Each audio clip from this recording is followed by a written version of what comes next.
Second. 1st of Alright, the 2nd of March.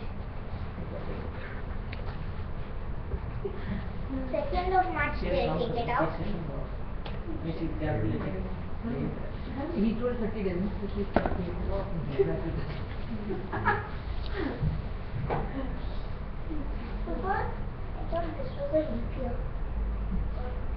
Om Namo Bhagavate Vasudevaya.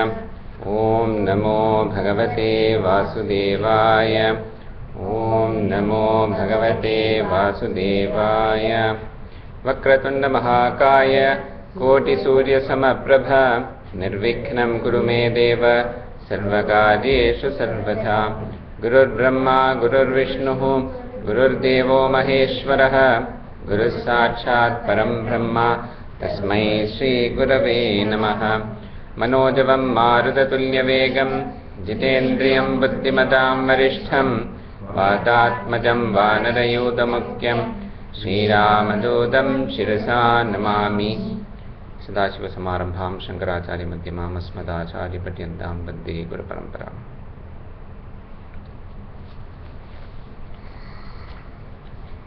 Any doubts from last class? How many slokas we did? 10 slokas. 11. We did 11? Yes.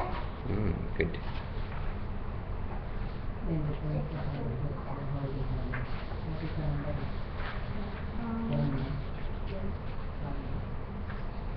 Okay, we'll chant together 1 to 11. Om Shuklam Bharadharam Vishnum Shashivardhanam Chaturbhujam Prasannavadanam Jayet Sarvavighnopashantaye Vyasam Vasishtanaptaram Shakti Stottramakalmasham Parasharatmajam Vande Shubhatatam Taponidhim Vyasaya Vishnurupaya Vyasarupaya Vishnave Namo Vai Brahmanidaye Vashishtaya Namo Namaha Adhikaraya Shuddhaya Nityaya Paramatmane Sadalikarupa Rupaya Vishnave Sarvajishnave Yasya Smarana Matrena Janma Samsara Bandhanat Vimuchyate Namastasmai Vishnave Prabha Vishnave. Om Namo Vishnave Prabha Vishnave. Shri Vaishampayana Uvacha Shrutva Dharmana Sheshena Pavanani Cha Sarvashah Yudhishthira Shantanavam Punarevabhyavashatah. Shri Yudhishthira Uvacha Kimekam Daivatam Loke Kim Vapekam Parayanam Suvantakam Kamachandah Prapnuyurmanavashubham Godharma Sarvadharmanam Bhavatah Paramo Matah Kim Japanmuchyate Jantu Janma Samsara Bandhanat. Shri Vishnu Vacha Jagat Prabhum Deva Devam Anantam Purushottamam Suvarnama Sahasrena Purusha Swadasostitah Tameva Shachayan Nityam Bhajya Purushavabhyayam Dhyayan Suvarnamasyacha Yajamanastamewa Cha Anadinidaram Vishnum Sarvalokamaneshwaram Lokadaksham Suvarnityam Sarvadukkhadibho Bhave. Up to this we did? Anadinidaram Panitya. Here one doubt actually. Yeah. In Japan, Daivade Loke, Kim, that second, Suvantakam Kamachandaha Asanta. Kamachanda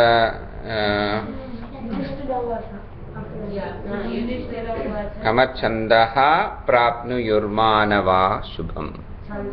Yeah, if you split it. So that's why while learning it is better pause, split it properly and then learn it. Okay. But once you're comfortable, when you chant completely, then when you combine it, that the visarga will go away. Suvandakkam kamachandaf prapna yurvanava shubham. It will become like that. Same here. Kim jabanmachade jandur. There are different rules for sandhi in Sanskrit. Yeah, depending upon what comes after the visarga, the first consonant of the next word after the visarga determines how it is joined. Yeah. So that is why in the full chanting which you have, you will find that it is joined. So once you are comfortable with the words and the speed, then we have to do one more, just a final round, which will be with the combined one. Yeah. This one is there, no? Dhyanam Suvanna. Dhyayan stuvan namasyamscha. In doubt is left. How do you split it? Dhyayan stuvan namasyamscha. Yajamanastameva cha.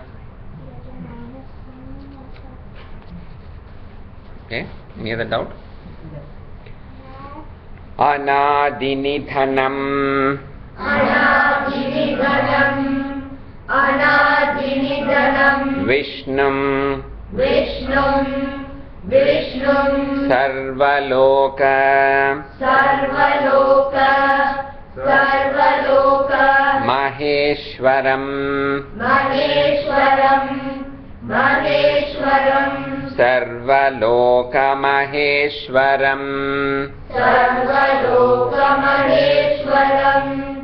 Sarvaloka Maheshwaram. Anadinidhanam Vishnum. Sarvaloka Maheshwaram. Anadinidhanam Vishnum. Sarvaloka Maheshwaram. Lokadhyaksham.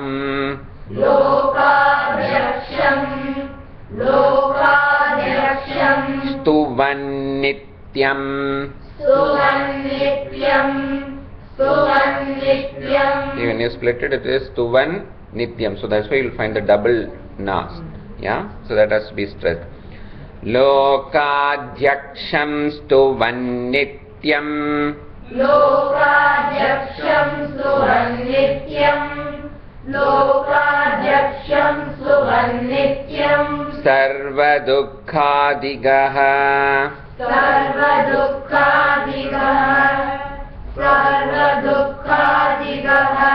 Bhavet. Bhavet. Bhavet. Sarvadukkhadigo bhavet.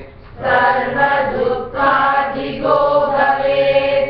Sarvadukkhadigo bhavet. Lokadhyaksham stuvannityam. Sarvadukkhadigo bhavet. Lokadhyaksham Stuvannityam. Sarvadukkhadigo bhavet. Brahmanyam. Brahmanyam. Brahmanyam. Yes, what's it out? No, but we already learned this, Anadi. Okay. Sarvadharmajñam. Sarvadharmajñam. Sarvadharmajñam. Brahmanyam sarvadharmajñam. Brahmanyam sarvadharmajñam. Brahmanyam sarvadharmajñam. Lokanam. Lokanam. Lokanam. Kirtivardhanam. Kirtivardhanam. Kirtivardhanam. Lokanam kirtivardhanam. Lokanam kirtivardhanam. Lokanam kirtivardhanam. Brahmanyam sarvadharmajñam. Lokanam kirtivardhanam. Brahmanyam sarvadharmajñam.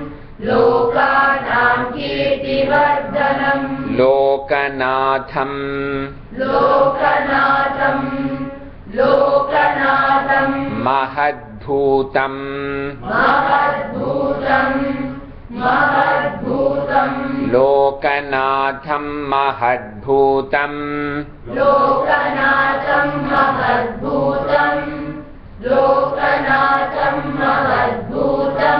sarvabhuta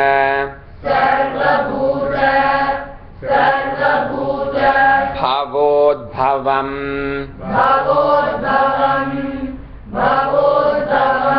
sarvabhuta bhavodbhavam.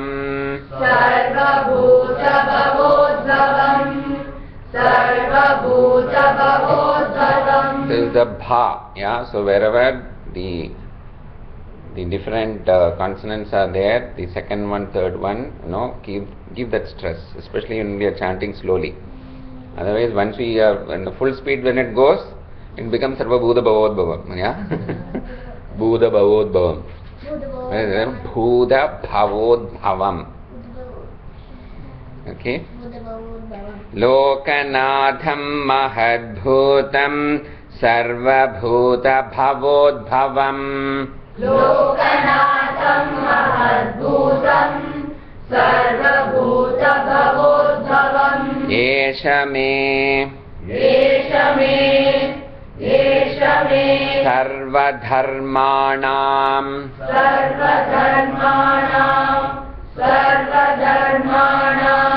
Again, this sarva has to be sarva. There is a tendency to make it sarva, yeah. So don't dilute that. Esha me sarva dharmanam.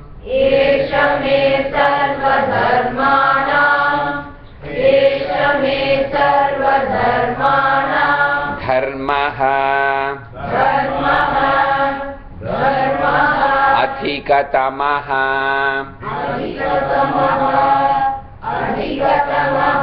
Mataha. Now when we combine it, it becomes dharmo dhikatamo mataha.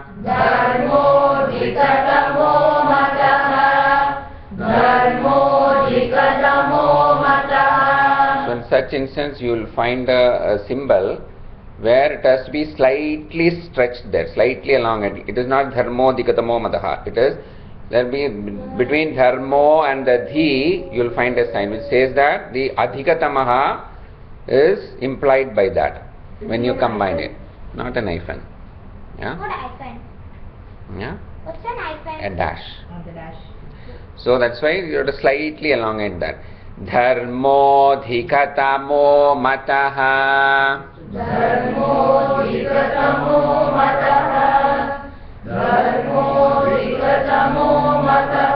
Esha me sarva dharmanam dharmo dhikatamo mataha.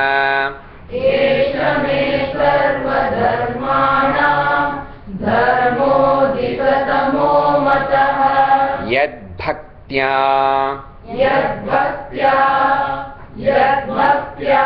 pundarikaksham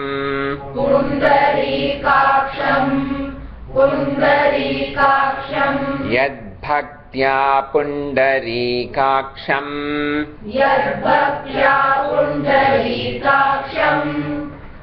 bhaktya pundarikaksham tavairachaha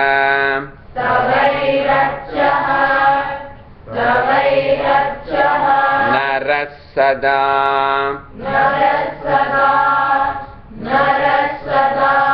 tavairache narasada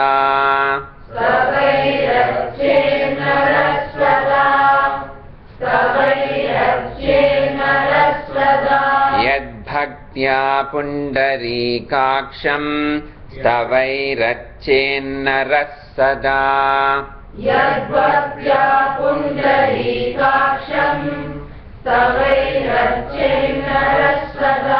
paramam yaha. Yes, what was the question? Over here in this Yad Bhaktya Pundarikaksham, after that is what? Stavairache narasada. We'll do the corrections later. Yeah? Paramam yaha mahat tejaha.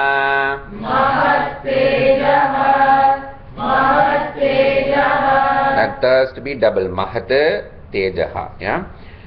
Then the yaha becomes yo. Paramam yo mahat tejaha. Paramam yo mahat tejaha. Paramam yo mahat tejaha. Paramam yaha. Paramam yaha. Paramam yaha. Mahat tapaha. Mahat tapaha. Mahat tapaha. Paramam yo mahat tapaha. Paramam yo mahat tapaha. Paramam yo mahat tapaha. Paramam yo mahat tejaha. Paramam yo mahat tapaha. Paramam yo mahat tejaha. Paramam yo mahat tapaha. Paramam yaha. Paramam yaha. Paramam yaha. Mahat brahma. Mahat brahma. Mahat brahma. Paramam yo mahat brahma. Paramam yo mahat brahma. Paramam yo mahat brahma. Paramam yaha. Paramam yaha. Paramam yaha. Parayanam. Parayanam. Parayanam. Paramam yah parayanam. Paramam yat parayanam. Paramam yat parayanam. Paramam yo mahat brahma. Paramam yah parayanam. Paramam yo mahat brahma. Paramam yat parayanam. Pavitranam. Pavitranam. Pavitranam. Pavitram yaha. Pavitram yaha. Pavitram yaha. Pavitranam pavitram yaha. Pavitranam pavitram yaha. Pavitranam pavitram yaha. Mangalanam. Mangalanam. Mangalanam. Chamangalam. Chamangalam. Chamangalam. Mangalanam chamangalam. Mangalanam chamangalam. Mangalanam chamangalam. Pavitranam pavitram yo. Mangalanam chamangalam. Pavitranam pavitram yo. Mangalanam chamangalam. Daivatam. Daivatam. Daivatam. Devatanam. Devatanam. Devatanam. See, the first is, there's always potential confusion. First is Daivatam, second is Devatana. Yeah? Daivatam Devatanam cha. Daivatam Devatanam cha. Daivatam Devatanam cha. Bhutanam. Bhutanam. Bhutanam. Yaha. Yaha. Yaha. Avyayaha. Avyayaha. Avyayaha. Pita. Pita. Pita. So the yaha and avyaya becomes yovyayaha. Yeah? Bhutanam yovyayah pita. Bhutanam yovyayah pita. Bhutanam yovyayah pita. Daivatam devatanam cha. Bhutanam yovyayah pita. Daivatam Devatanam cha. Bhutanam yovyayah pita. Second is Devatanam. Yeah, not Devatanam. Again. दैवतं देवतानां च भूतानां यो व्ययः पिता दैवतं देवतानां च भूतानां यो व्ययः पिता यतः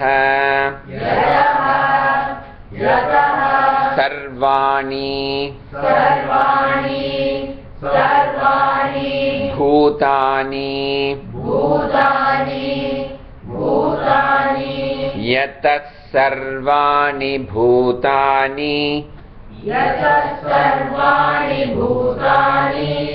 यतः सर्वाणि भूतानि भवन्त्यादि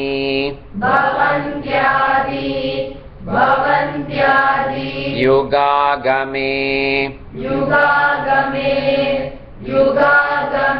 भवन्त्यादि युगागमे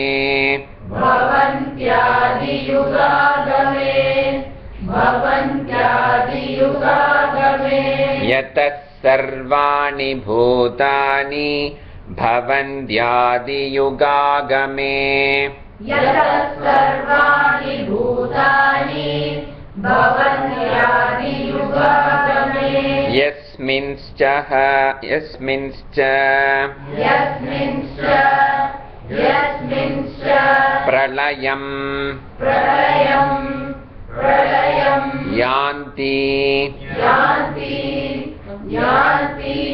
यस्मिंश्च प्रलयं यान्ति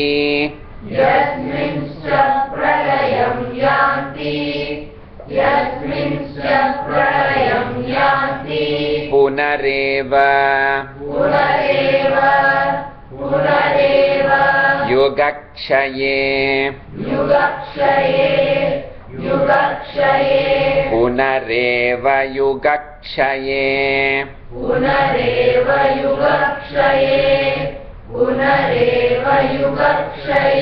यस्मिंश्च प्रलयं यान्ति पुनरेव युगक्षये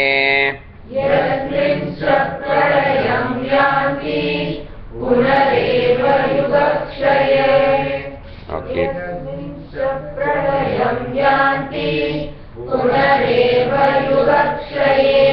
Now starting with Anadi Nidanam, one line. Start. Anadi Nidanam Vishnum Sarvaloka Maheshwaram. Next one. लोकाध्यक्षं स्तुवन्नित्यं सर्वदुःखादिगो भवेत् सर्वदुःखादिगो भवेत् सर्वदुःखादिगो भवेत् दुःखः ख सर्वदुःखादिगो भवेत् again भवेत् सर्वदुःखादिगो भवेत् ब्रह्मण्यं 13 ब्रह्मण्यं सर्वधर्मज्ञं लोकानां कीर्तिवर्धनम् Very good. Lokanath. लोकनाथं महद्भूतं सर्वभूतभवोद्भवम् एष मे सर्वधर्माणां Sarva. Yeah. एष मे सर्वधर्माणां धर्मो विगतमो मतः Shasa. Let's get it correct. Sa sarva dharmana. सर्वधर्मो धर्मो विगतमो Once again. एष मे Sarva. एष मे सर्वधर्माणां धर्मो विगतमो मतः Next one. यद्भक्त्या पुण्डरीका Yad bhaktya. यद्भक्त्या पुण्डरीका You get it correct. Yad bhaktya pundarikaksham. यद्भक्त्या पुण्डरीकाक्षं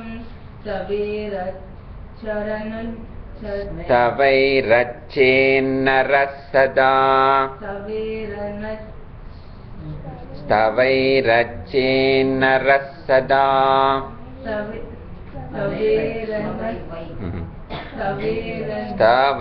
Tavairachenara sada.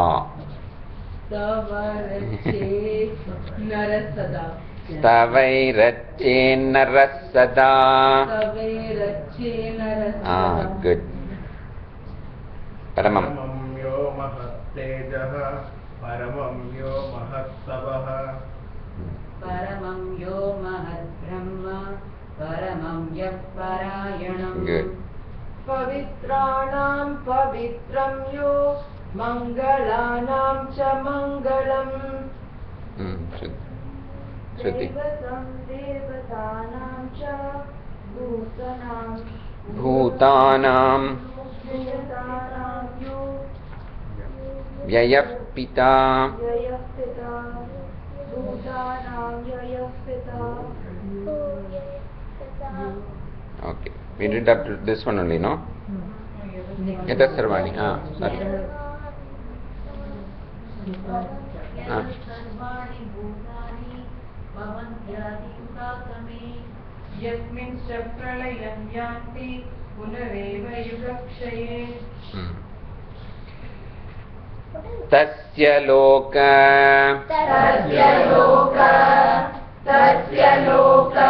pradhanasya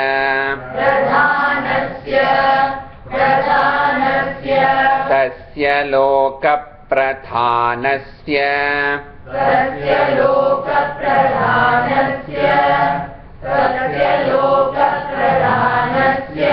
jagannathasya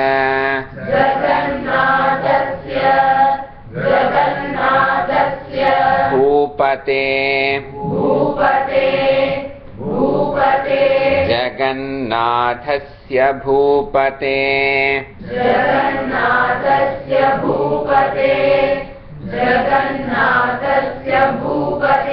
vishnoho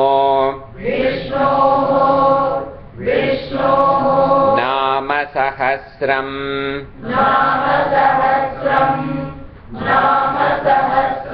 Vishnor nama sahasram me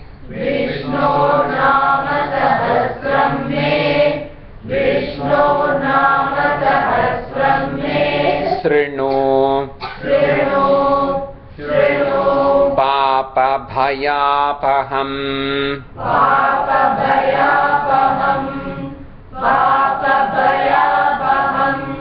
That it is, no? Bhaya apaham. Yeah, paham. Yeah, vaham, the meaning changes. Or baham also. Can you tell us the meaning? Srinu papa bhayapaham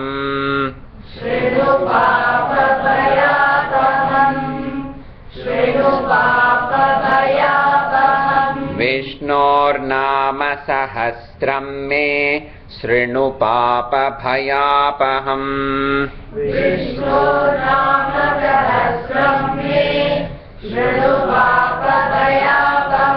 First one is not Vishnur, it is Vishnor. Yeah, Vishnor. Ignore. Yani namani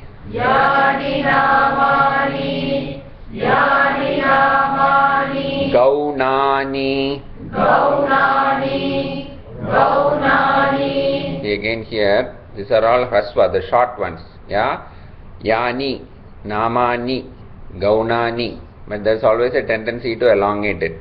Yeah, especially when we combine Yani, Namani, Gaunani. You know, it has to be hrasva. Yani, Namani, Gaunani.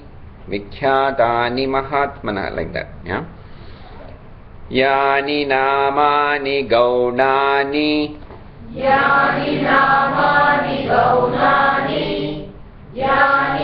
Vikhyatani Mahatmanaha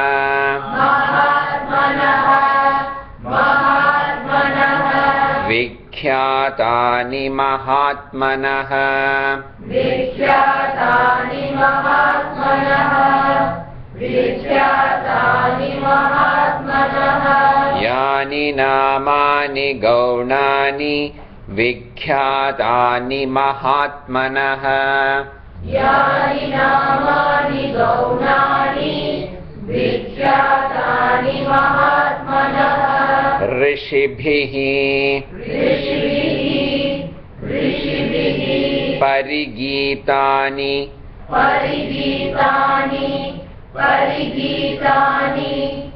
ऋषिभिः परिगीतानि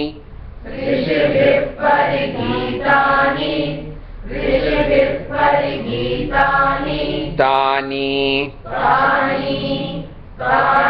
वक्ष्यामि भूतये तानि वक्ष्यामि भूतये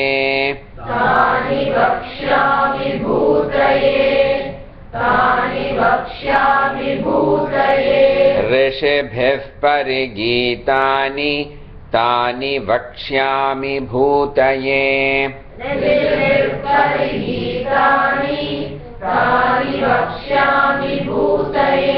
ऋषिः नाम्नां सहस्रस्य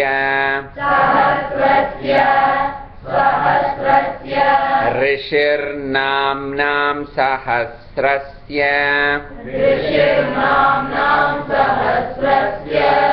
The ra sound has to come slightly. Yeah, no, it's not Rishin Namnam, Rishir Namnam. Yeah, Rishir Namnam Sahasrasya.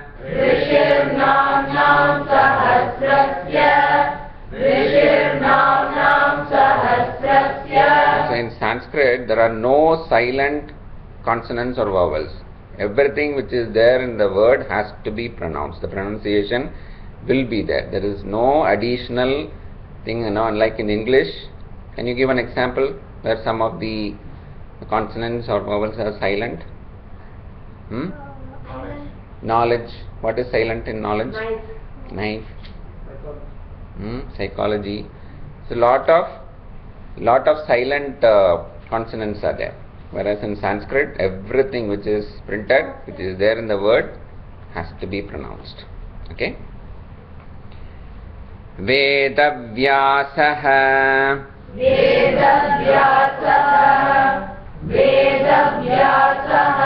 Mahamunihi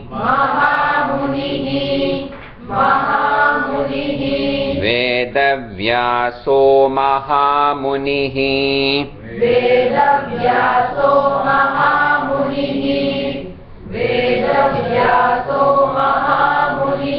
Rishirnamnam Sahasrasya Vedavyaso Mahamunihi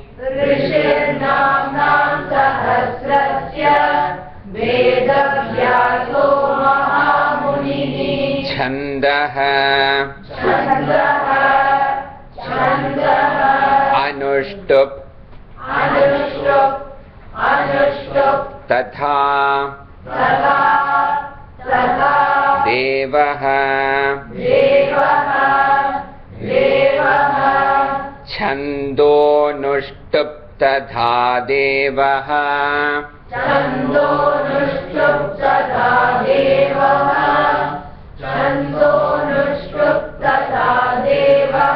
Chandaha is the meter in which it is, the meter, and here the meter is Anushtup Chandaha. So when you combine it, it becomes Chandho Nushtup Tatha Devaha. Bhagavan Devaki Sutaha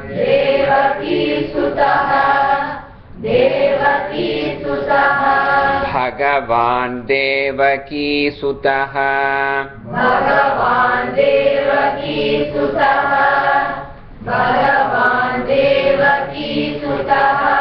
Chando Nushtup Tatha Devo Bhagavan Devaki Sutaha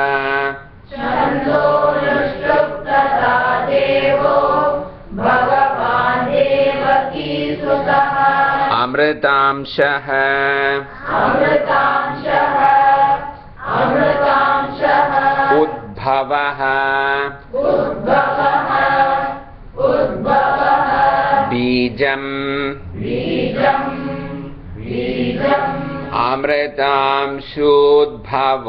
Bijam Amritamshudbhavo Bijam Amritam Shudbhavo Bijam. The shu is elongated. Amritam Shudbhavo Bijam.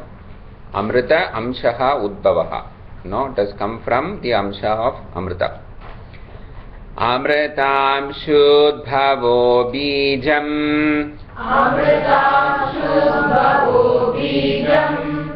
Amritam Shudbhavo Bijam. Shaktihi Shaktihi Shaktihi Devaki Nandanaha Devaki Nandanaha Devaki Nandanaha Shaktir Devaki Nandanaha Shaktir Devaki Nandanaha Shaktir Devaki Nandanaha Amritam Shudbhavo Bijam Shaktir Devaki Nandanaha Amritam Shudbhavo Bijam Shaktir Devaki Nandanaha Trisama Trisama Trisama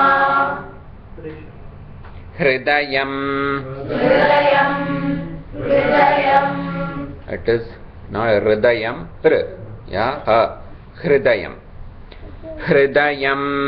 Hridayam Hridayam. Tasya. Tasya Tasya. Trisama Hridayam Tasya. Trisama Hridayam Tasya. Trisama Hridayam Tasya. Shandyarthe. Shandyarthe Shandyarthe. Viniyujyate. Viniyujyate Viniyujyate. Trisama Hridayam Tasya. Shandyarthe viniyujyate. Trisama Hridayam Tasya. Shandyarthe viniyujyate. Vishnum. Vishnum Vishnum Jishnum. Vishnum Vishnum. Mahavishnum. Mahavishnum Mahavishnum. Vishnum Jishnum Mahavishnum. Vishnum Jishnum Mahavishnum. Vishnum Jishnum Mahavishnum. Prabhavishnum. Prabhavishnum Prabhavishnum. Maheshwaram. Maheshwaram Maheshwaram. Prabhavishnum Maheshwaram. Prabhavishnum Maheshwaram. Prabhavishnum Maheshwaram. Vishnum Jishnum Mahavishnum. Prabhavishnum Maheshwaram. Vishnum Jishnum Mahavishnum. Prabhavishnum Maheshwaram. Aneka Rupa. Aneka Rupa Aneka Rupa. Daityantam. Daityantam Daityantam. Aneka Rupa Daityantam. Aneka Rupa Daityantam. Aneka Rupa Daityantam. Namami. Namami Namami. Purushottamam. Purushottamam Purushottamam. Namami Purushottamam. Namami Purushottamam. Namami Purushottamam. Aneka Rupa Daityantam. Namami Purushottamam. Aneka Rupa Daityantam. Namami Purushottamam. Number 18, Kumarji. Number 18, first line. I don't have this number. Tasya Loka Pradhanasya. Tasya loka pradhanasya. It is Loka Pradhanasya. Another rule of Sanskrit is that whenever it is a compound consonant which is coming there, it will become Loka. There's a stress would come. It is not Loka Pradhanasya, Loka Pradhanasya. Yeah? Tasya loka pradhanasya. जगन्नाथस्य भूपते Next. विष्णुर्नाम सहस्रं मे Srinu Papabhayapaham. Srinu Papa. Papya is not there. Srinu Papa. Good. Again. Yani Nam. यानि नामानि गौणानि विख्यातानि महात्मनः Saki. You don't have book.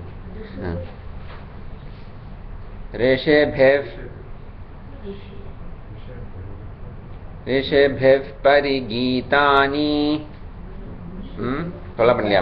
Okay, next time. Ayush. ऋषिभिः परिगीतानि तानि वक्ष्यामि भूतये. Okay, next line. Lavanya. ऋषिर्नाम्नां सहस्रस्य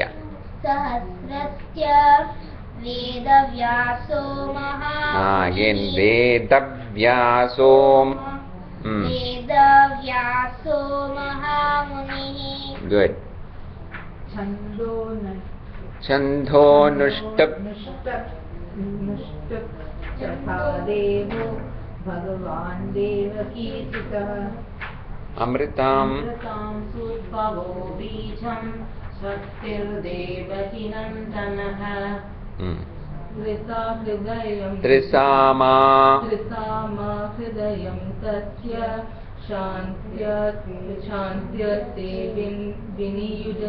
विनियुज्यते. विष्णुं जिष्णुं महाविष्णुं भवविष्णुं महेश्वरम् अनेकरूपदैत्यान्तं Namami पुरुषोत्तमम्. Good. Asya Sri Vishnoho Divya Sahasranama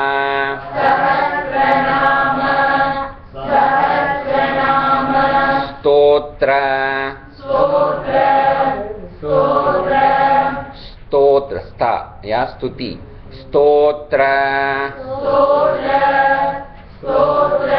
mahamantrasya.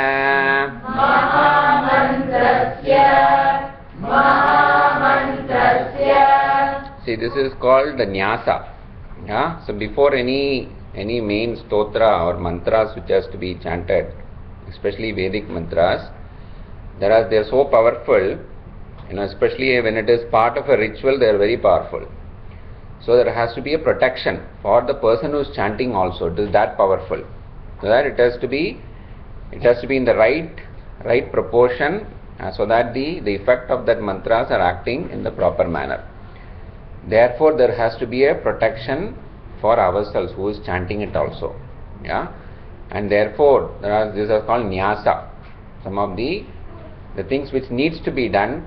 The different nyasas are there depending upon the type of puja, type of ritual, type of yajna, anganyasa, karanyasa, right?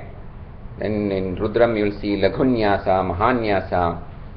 So the different schemes which are given. So this is one of the common one which is there in Lalita Sahasranam also. It is there, where at least as a minimum, even when we are chanting it as a daily prayer, as a minimum, this particular nyasa is done, where we remember the name of the rishi. We are giving the respect to the rishi who has given this mantra to us, this stotra to us. Yeah, what is the chandas, the meter in which it is set, because chandas is equated to the Vedas, so we give respect to that also. And then in terms of the different aspects of bijam, from where it is coming, the shakti, what is the mantra within this whole stotram, the kilakam, the anchor, the astram, the protection, etc., etc. So that is what is coming. and then netram kavacham, that is the protective armor. Then digbandaha, we are just making it the all directions to be in a proper, setting it in a proper direction, digbandaha. And then the dhyanam, on what I am going to meditate upon, what form should I meditate upon when I am chanting this whole stotra. So that is what comes in this Nyasa mantra. Yeah. Sri Veda Vyasaha Sri Veda Vyasaha Sri Veda Vyasaha Bhagavan Rishihi Bhagavan Rishihi Bhagavan Rishihi Sri Veda Vyaso Bhagavan Rishihi Sri Veda Vyaso Bhagavan Rishihi Sri Veda Vyaso Bhagavan Rishihi Anushtup Chandaha Anushtup Chandaha Anushtup Chandaha. It is Chandaha. Anushtup Chandaha Anushtup Chandaha Anushtup Chandaha Sri Mahavishnuhu Sri Mahavishnuhu Sri Mahavishnuhu Paramatma Paramatma Paramatma Sriman Sriman Sriman Narayano Devata Narayano Devata Narayano Devata Sri Mahavishnu Paramatma Sriman Narayano Devata Sri Mahavishnu Paramatma Sriman Narayano Devata. Correct, it is Sriman, yeah, not Sriman. Sriman Narayano Devata. Sri Mahavishnu Paramatma Sriman Narayano Devata. Sri Mahavishnu Paramatma Sriman Narayano Devata. Amritam Shudbhavaha Amritam Shudbhavaha Amritam Shudbhavaha Bhanuriti Bhanuriti Bhanuriti Bijam Bijam Bijam Amritam Shudbhavo Bhanuriti Bijam Amritam Shudbhavo Bhanuriti Bijam Shudbhava, yeah. Amritam Shudbhavo Bhanuriti Bijam Amritam Shudbhavo Bhanuriti Bijam. Can you repeat? Amritam Shudbhavo Bhanuriti Bijam Udbhavaha Udbhavaha Udbhavaha Shobhanaha Shobhanaha Shobhanaha Oh, sorry. I jumped. Devaki Nandanaha Devaki Nandanaha Devaki Nandanaha Srashteti Srashteti Srashteti Shaktihi Shaktihi Shaktihi Devaki Nandana Srashteti Shaktihi Devaki Nandana Srashteti Shaktihi Devaki Nandana Srashteti Shaktihi Udbhavaha Udbhavaha Udbhavaha Shobhanaha Shobhanaha Shobhanaha Deva Deva Deva Udbhavaha Shobhano Deva Udbhavaha Shobhano Deva. This is again one more rule in Sanskrit. After the Visarga, if the word is starting with a Ksha, only for Ksha, now one of them, we have to pronounce the Visarga also. So it is Udbhavaha Shobhana, yeah? Yes. How do you pronounce that Kshovana? Ka and Sha. Ksha. Ksha. Yeah. Udbhavaha Ksho. It should not become Sho. Yeah. Udbhavaha Kshobhano Deva. Udbhavana Kshobhano Deva. Udbhavana Kshobhano Deva. Iti paramo mantraha. Iti paramo mantraha. Iti paramo mantraha. Udbhavaha Kshobhano Deva iti paramo mantraha. Udbhavana Kshobhano Deva iti paramo mantraha. Udbhavana Kshobhano Deva iti paramo mantraha. Shankha Brinnandaki. Shankha Brinnandaki. Shankha Brinnandaki. Chakriti. Chakriti. Chakriti. Kilakam. Kilakam. Kilakam. Shankha Brinnandaki Chakriti Kilakam. Shankha Brinnandaki Chakriti Kilakam. Shankha Brinnandaki Chakriti Kilakam. Sharngadhanva. Sharngadhanva. Sharngadhanva. Gadadhara. Gadadhara. Gadadhara. Sharngadhanva Gadadhara. Sharngadhanva Gadadhara. Sharngadhanva Gadadhara. Iti astram. Iti astram. Iti astram. Sharngadhanva Gadadhara ityastram. Sharngadhanva Gadadhara iti astram. Astram. But when it is iti plus astram, it becomes ityastram. Yeah. Or we say iti astram, you have to pause. Iti astram or ityastram. Yeah. Sharngadhanva Gadadhara iti astram. Sharngadhanva Gadadhara iti astram. Sharngadhanva Gadadhara iti astram. Not Daradhara, it is Gadadhara. Yeah. Rathanga. Rathanga. Rathanga. Panihi. Panihi. Panihi. Akshobhya. Akshobhya. Akshobhya. Rathanga pani rakshobhya. Rathanga pani rakshobhya. Rathanga pani rakshobhya. Iti netram. Iti netram. Iti netram. Rathanga pani rakshobhya iti netram. Rathanga pani rakshobhya iti netram.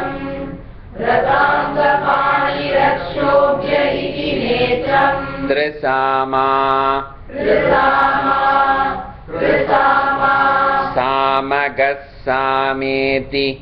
Samagassameti. Samagassameti. Kavacham. Kavacham. Kavacham. Trisama samagassameti kavacham.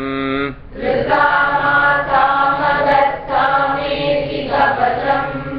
Trisama samagassameti kavacham. Anandam. Anandam. Anandam. Parabrahmeti. Parabrahmeti. Parabrahmeti. Yonihi. Yonihi. Yonihi. Anandam parabrahmeti yonihi. Anandam parabrahmeti yonihi. Anandam parabrahmeti yonihi. Rituhu. Rituhu. Rituhu. Sudarshanaha. Sudarshanaha. Sudarshanaha. Kala. Kala. Kala. Ritu Sudarshana kala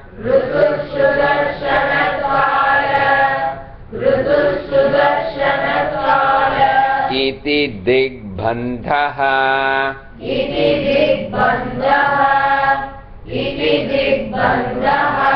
Ritusudarshana kala iti digbandhah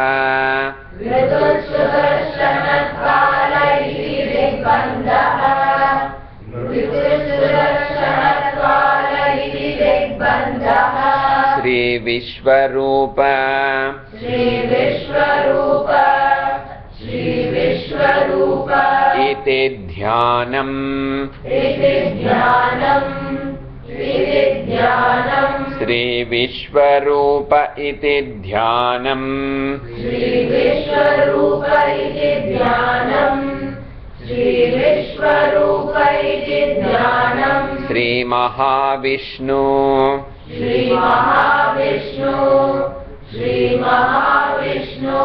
Prityarthe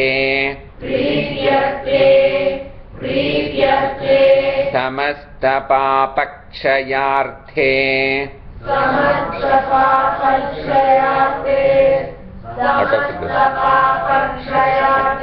Out of syllabus. Certainly you will find addition. Why am I chanting this? It's a sankalpa. Yeah, the purpose of chanting. Samasta papa kshayarthe. Or samasta durita kshayam we always say, Papa kshayartha. Samasta papa kshayarthe. What was the one we did right now? Which one? No, we did right now. What one did we do? Sri Mahavishnu Prityarthe. Only that?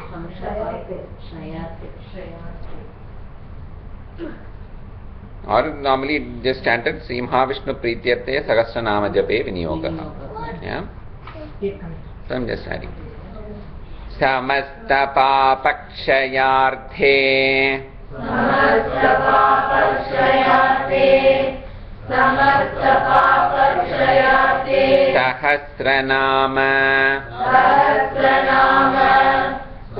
Sahasranama Jape Viniyogaha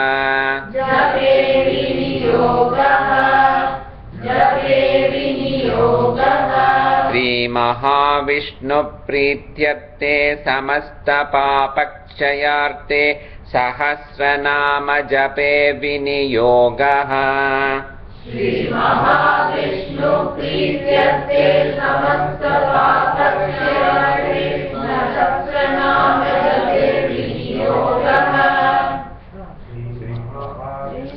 Prityarthe Samasta papakshayarthe Sahasranama Jape Viniyogaha. Yeah. Just the last one. Asya Sri. Where did we stop? With whom did we stop? Asya Sri. Asya Shri Vishnu Divya Sahasranama Stotra Mahamantrasya Shruti. Shri Vedavyaso Bhagavan Rishiki Anustuk Satchandaka The line. Shruti. Shri Mahavishnu Paramatma Shriman Narayano Devata Sri Mahavishnu Paramatma. That Vishnu should come. Sri Mahavishnu Paramatma Shri Mahavishnu Paramatma Shriman Narayano Devata Bhanuriti Bhanuhu iti Bhanuriti Bhanuriti Bidam Devaki Nandana Ashteri Shaktihi Udbhavah Kshobhano Deva iti Paramo Mantraha Kumarni Shankha Brinnandaki Chakriti Kilakam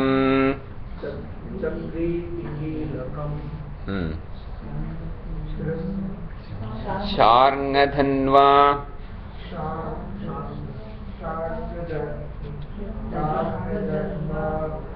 Gadadhara Gadadhar इति अस्त्रं गदाधर इति अस्त्रं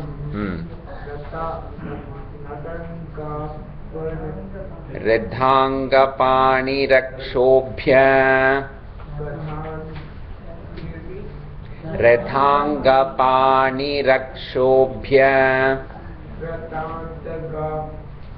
रथ अंगपाणि अक्षोभ्य रथांगपाणि संस्कृत नो problem पाणि अक्षोभ्य या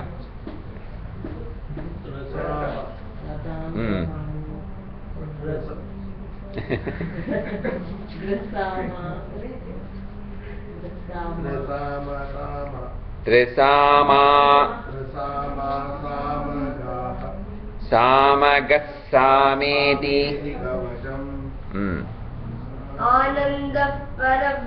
आनन्दफले आनन्दं योनिहि ऋतुसुदर्शनकाल इति दिग्बन्धः सुदर्शनकाल ऋतुसुदर्शनकाल इति दिग्बन्धः श्री विश्वरूप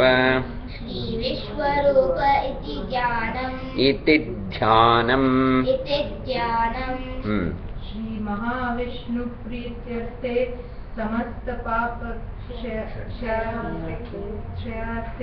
श्री सहस्रनाम जपे विनियोगः सहस्रनाम जपे विनियोगः